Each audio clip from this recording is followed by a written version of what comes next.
तमाम लोग जो बड़े वरिष्ठ नेता हैं आरजेडी के, वो सड़कों पर नहीं निकलते हैं। असली लड़ाई 85% लड़ाई अगर हम सड़कों पर लड़ने का काम करें, खास करके उन टोलों में जाना होगा जहाँ दर्द जहाँ पर है, उस दर्द को जब तक हम अपने साथ नहीं बांटेंगे तब तक हम लड़ाई नहीं जीत सकते। उनको आगे लाना होगा।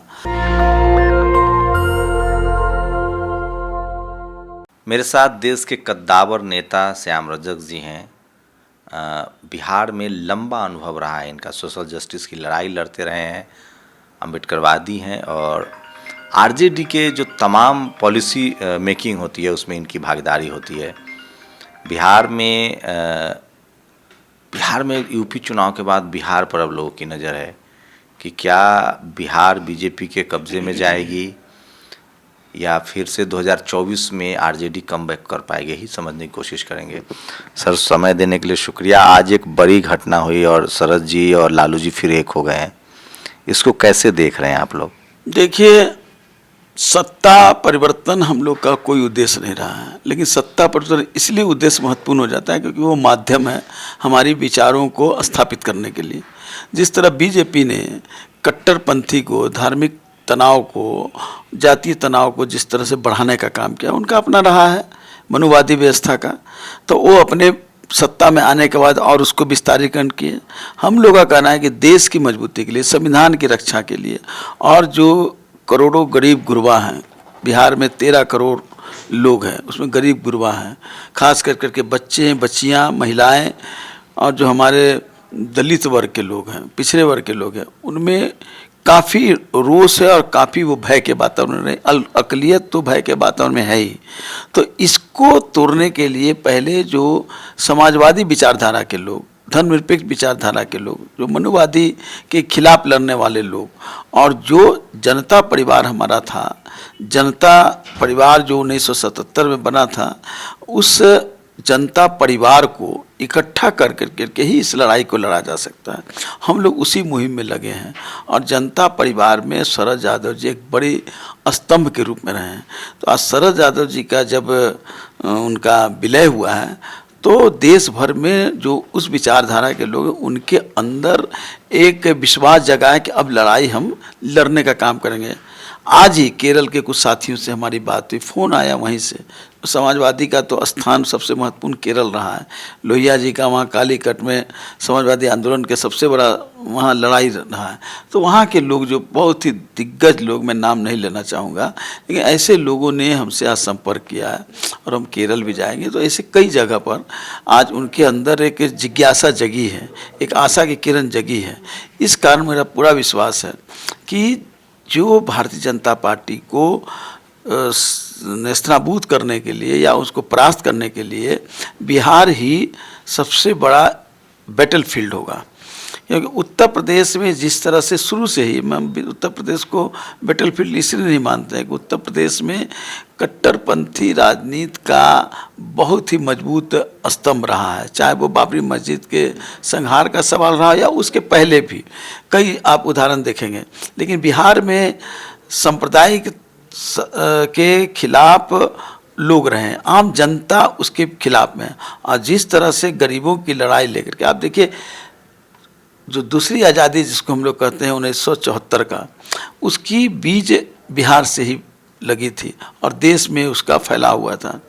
या धार्मिक उन्माद के खिलाफ, जो कट्टरपंथी के खिलाफ जो लड़ाई हुई थी, किसानों की लड़ाई, सब में बिहार की अगुवाई रही है। और इस बार इस तरह की जो विचारधारा जो पूरे देश में फैल रही है, आप आश्चर्य करेंगे कश्मीर फाइल्स पर जिस तरह से पूरे देश में नंगा महिमा मंडित हो रहा है।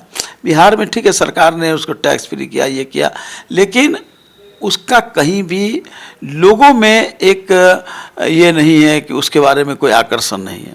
तो ये साफ दर्शाता है कि बिहार में अभी भी सांप्रदायिकता के खिलाफ लोग हैं और वहाँ मुस्लिम, हिंदू, दलित सबके बीच इस सरकार के खिलाफ है। क्या लग रहा है, रामविलास पासवान नहीं रहे? जो रामविलास पासवान, लालू यादव, नीतीश कुमार, शरद यादव, ये 4 चेहरे थे। रामविलास जी अब नहीं रहे, लालू जी जेल में हैं। अब लालू जी की राजनीति को तेजस्वी यादव आगे बढ़ा रहे हैं, रामविलास जी की राजनीति को अभी चिराग पासवान आगे बढ़ा रहे हैं। तो क्या लगता है, इन दोनों लोग के करीब आने की संभावना है? जो रिश्ते थे रामविलास पासवान और लालू जी के, इस तरह से अगर शरद यादव की वापसी हुई है तो? देखिए, मेरा मानना साफ है। हमारी बातचीत चिराग पासवान से भी होती रहती है, रामविलास जी से भी होती थी।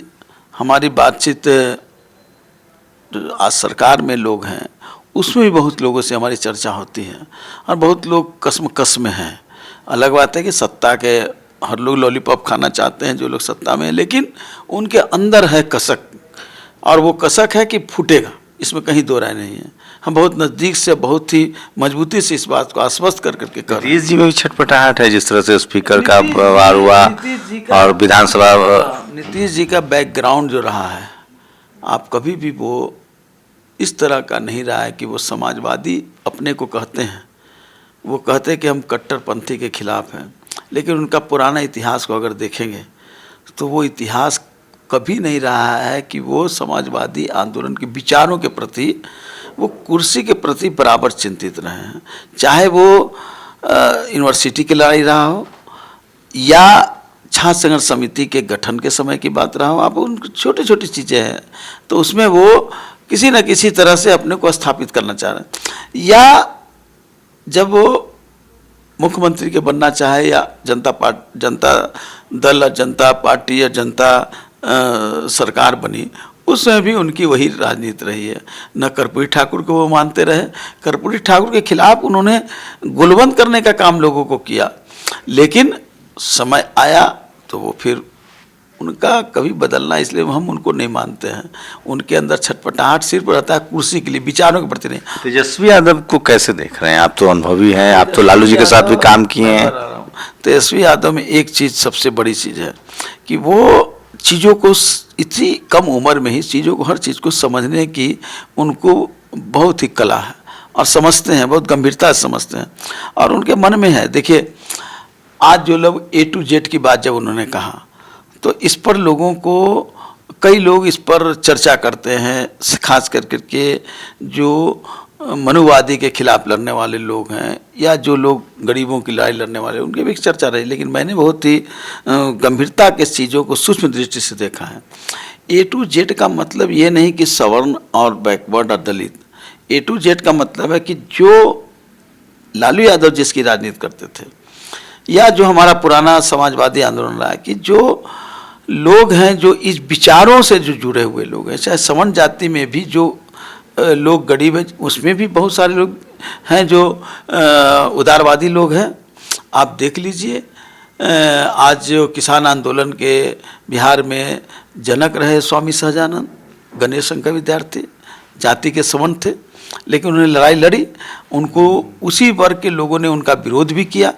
लेकिन ऐसे लोग को भी, जो ऐसे लोग जो विचार के साथ दलितों के लिए, गरीबों के लिए, पिछड़ों के लिए, अल्पसंख्यकों के प्रति जिनके अंदर आंतरिक रूप से जिनके प्रति जज्बा हो, ऐसे लोगों को लेकर के पिछड़ा और दलित वर्ग को, इसका एक गठजोड़ बना, क्योंकि आज राजनीति की आवश्यकता हो गई है। एक वर्ग को लेकर के आप राजनीति करके आप अपने विचारों को स्थापित नहीं कर सकते हैं। इसलिए सभी लोगों में जो आप उसमें से कुछ सिलेक्ट कीजिए। आप आज दलित का देख लीजिए, अब ऐसे लोगों को क्या कहिएगा, दलित वर्ग के लोग की हम लोग बात करते हैं।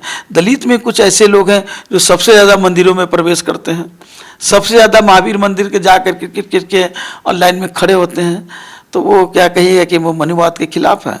नहीं है।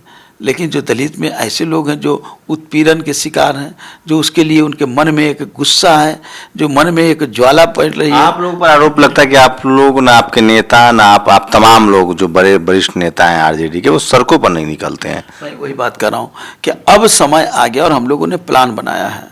तेजस्वी जी के साथ हम लोगों ने एक हफ्ता पहले भी बैठ करके, मैं ही खुद, हम लोग बैठ करके 3-4 लोग, और उनके मन में है कि अब ये सोशल मीडिया से, सिर्फ नहीं, सोशल मीडिया के भी योगदान है, ट्विटर और फेसबुक का भी योगदान है, लेकिन वो योगदान क्षणिक है, मानी कि बहुत कम मात्रा में है। असली लड़ाई 85% लड़ाई अगर हम सड़कों पर लड़ने का काम करें, खास करके उन टोलों में जाना होगा जहाँ दर्द जहाँ पर है, उस दर्द को जब तक हम अपने साथ नहीं बांटेंगे तब तक हम लड़ाई नहीं जीत सकते, उनको आगे लाना होगा। और आप देख लीजिए, कोई भी क्रांति हुई है तो उन्हीं लोग की अगुवाई में हुई है। जो समझदार लोग हैं वो नेतृत्व किए हैं, लेकिन असली लड़ाई वो उसके बड़े कहिए कि सेनानी रहे हैं। आपकी पार्टी अब सड़कों पर दिखेगी? निश्चित दिखेगी। आप 2-3 महीना इंतजार कीजिए, आप देखिए कि सारा हम लोग का कार्य रूप बन रहा है, कार्य योजना बन रहा है।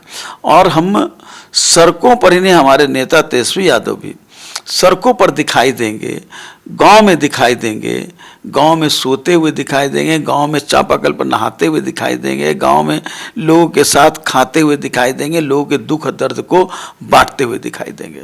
जो लालू जी का जो लोगों से जुड़ने का जो स्टाइल था, देखिए लालू जी का एक अलग स्टाइल था। लालू जी तेजस्वी यादव या कोई भी नहीं बन सकते हैं, इसमें कोई दो राय नहीं है। लेकिन आज के भौगोलिक ऐतिहासिक परिस्थिति में, परिवेश में जो चीज़ की आवश्यकता है उसमें लालू जी की राजनीति और एक नए चीज़ों को जोड़ करके ही नई धारा बच सकती है, और वो धारा हम लोग बहाना चाहते हैं। आपकी क्या भूमिका रहेगी? मैं तो शुरू से संगठन में और इस चीज़ों को जितना सशक्त बनाया जाए, जितना मजबूत बनाया जाए और जितना इन लोगों को जोड़ा जाए, खास करके जो लोग इंडिपेंडेंट विचारधारा के लोग हैं उसको जोड़ने का काम हम कर रहे हैं। और उन सब को लेकर के लड़ाई को बड़े ही धारदार ढंग से लड़ने के लिए हम योजना बना रहे हैं। टीवी अखबार वाला कहता है कि सब अपोजिशन के नेता सब बहुत पैसा रखे हुए और सब चुपचाप डर से सेट हो गए हैं। असल में जो लोग, आपका भी नाम है, श्याम रजक हो, तेजस्वी यादव हो, श्याम रजक हो तो खुली किताब है। और श्याम रजक के पास क्या है ये मुझको अपने मुंह से कहने की जरूरत नहीं है। चले जाइए फुलवारी के या पटना के गांव में या शहरों में भी, तो श्याम रजक की क्या भूमिका है और श्याम रजक की क्या हैसियत है। श्याम रजक ने मंत्री पद को लात मार करके, सारी सुविधाओं को लात मार करके, मुझको कम से कम 6 महीना तो उन सुविधाओं को स्वीकार कर सकता था। कानूनन रूप से मुझको कुछ नहीं होता, लेकिन मेरी नैतिकता नहीं थी कि मैं उसको स्वीकार करता। और ये आज भी लोग कहते हैं मैंने उसको लात मारा, लात मार करके सुविधाओं को भी मैंने छोड़ा और मैं एक अपार्टमेंट में आकर के रह रहा हूँ। तो ये लोग जानते हैं मेरे बारे में। कुछ लोग जो हैं, जो मेरे विरोधी मानसिकता के लोग हैं, वो इस बात को कह रहे हैं, तो उस पर मैं कोई बहुत ही गंभीरता से नहीं लेता हूँ, उसको मैं अपने जीवन में भी नहीं उतारता हूँ। लेकिन जो मैं हूँ वो साफ सुथरा है। लोग एक आखिरी सवाल कह रहे हैं कि नीतीश जी के तो आप करीबी लोगों में से रहे हैं कि अब हो सकता है कि वो फिर से मेरी आरजेडी के मैं तो जेपी के बाद चंद्रशेखर जी के करीब रहा। चंद्रशेखर जी की राजनीति करते रहा, गरीबों की राजनीति करते रहा, कर्पूरी ठाकुर के जी के साथ रहा, लालू जी के साथ रहा, रामविलास जी के साथ दलित सेना की राजनीति मेरे अब साफ रहा। जो गरीबों की लड़ाई लड़ेगा, जो गरीबों की बात करेगा, उसके साथ कदम से कदम मिला के उसको और आगे बढ़ाया जाए, उत्साहित किया जाए, उसकी लड़ाई को और प्लानिंग करके और बढ़ाया जाए। नीतीश कुमार में मुझे लगा था कि वो करेंगे, अपनी चेहरे को बदलेंगे, जो मन में है उसको वो अपना उस छटा को हटाएंगे और सही में गरीबों के लिए लड़ेंगे। लेकिन वो मुझे दिखाई नहीं दिया, और वो दिखाई नहीं दिया तो मुझको उनको छोड़ना पड़ा। तो नीतीश कुमार से कोई उम्मीद नहीं की जा सकती गरीबों की लड़ाई का, कोई उम्मीद नहीं की जा सकती कि कट्टरपंथी के खिलाफ वो खड़ा होंगे। वो कभी कदापि खड़ा नहीं हो सकते हैं, असंभव, नामुमकिन ये है। आप कितना भी कोशिश कर ले, जितना भी आप इसको महिमा मंडित कर दे मीडिया के द्वारा, लेकिन वो एजेंडा बदलते हैं। आप देखिए समाज सुधार, शराबबंदी के तो हम लोग सबसे कट्टर समर्थक रहे हैं। शराबबंदी का तो श्याम रजक तो और ज़्यादा, क्योंकि व्यक्तिगत रूप से मैं प्रताड़ित रहा हूँ शराब के कारण। मैं अपने परिवार को मैं नहीं कहना चाहूँगा, क्योंकि मैं कुछ कह करके मैं अपने पूर्वजों को अपमान करना नहीं चाहता हूँ, क्योंकि मैं उन्हीं का वंशज हूँ। लेकिन शराबबंदी को समाज सुधार के रूप में, राजनेता सत्ताधारी को समाज सुधार, लोगों का काम सामाजिक नेताओं का है। सत्ता शासन सरकार का काम है व्यवस्था परिवर्तन करने का, व्यवस्था में आम लोगों की भागीदारी का। वो काम नहीं कर रहे हैं, वो काम कर रहे हैं समाज सुधार के नाम पर अपने चेहरे चमकाने का काम कर, लेकिन उसमें भी कोई सफलता नहीं मिल रही है। तो नीतीश कुमार से अब कोई उम्मीद नहीं की जा सकती। लेकिन वहाँ हैं कुछ लोग, कुछ है जिनमें कसक है, जो छटपटाहट है, वो छटपटाहट एक दिन उस बंधन से मुक्त होगा। तो ये बिहार के कद्दावर नेता, आरजेडी के बड़े नेता श्याम रजक हैं, जो कह रहे हैं कि अब आरजेडी के नेता आपको सड़कों पर दिखाई देंगे। कैमरामैन आशीष के साथ शंभू कुमार सिंह, नेशनल दस्तक, दिल्ली। नेशनल दस्तक की आपसे गुजारिश है कि अगर इसको बचाना चाहते हैं तो नेशनल दस्तक को सब्सक्राइब करने के लिए रेड कलर के सब्सक्राइब बटन को दबाएं, फिर बेल आइकन की घंटी दबाएं। नेशनल दस्तक को बचाने के लिए बहुत ज़रूरी है कि हर खबर को शेयर करें, लाइक करें, कमेंट जरूर करें।